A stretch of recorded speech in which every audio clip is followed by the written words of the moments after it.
Hi, dear viewers, welcome to my next podcast. Today's topic is one of the basic and important topics to be known in the field of geology.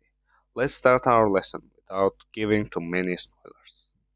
In the oil and gas industry, once the natural energy of a reservoir begins to deplete, various injection systems are implemented to maintain pressure and increase the enhanced oil recovery factor.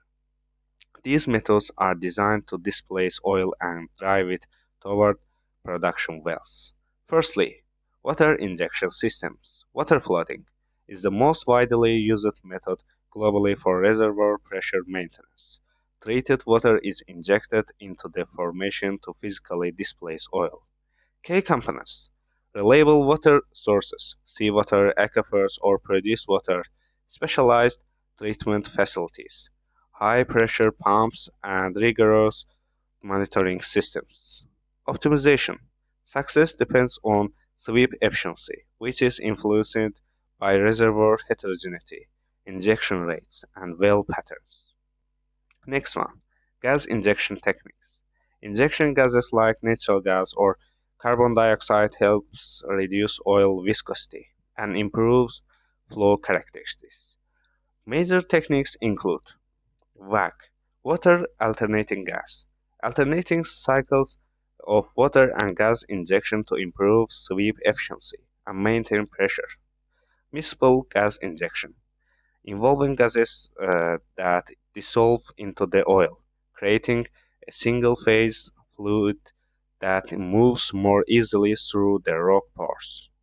Gas half and puff, a cyclic process where gas is injected into a single well, allowed to soak, to swell the oil, and the well is put back into production. The next one, chemical and alternate EOR methods. For more complex or heavy oil reservoirs, specialized chemical and thermal treatments are utilized. Chemical flooding includes polymer injection to increase water viscosity and surfactant injection to lower interfacial tension between an oil water. MEOR, microbial enhanced oil recovery, injection microorganisms that produce biosurfactants or gases into situ, alter fluid properties, and improve mobility.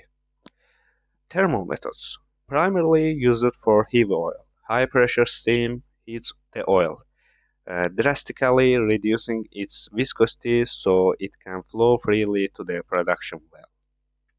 Conclusion: the selection of an injection strategy depends on specific reservoir characteristics, fluid properties, and economic feasibility. By combining these advanced techniques, operators can significantly extend the productive life of a field and maximize the recovery of global energy resources. That's all for today's lesson. I think it gave you useful information. Good luck in your work. If you want to continue the lesson, subscribe to my channel. Thanks for watching.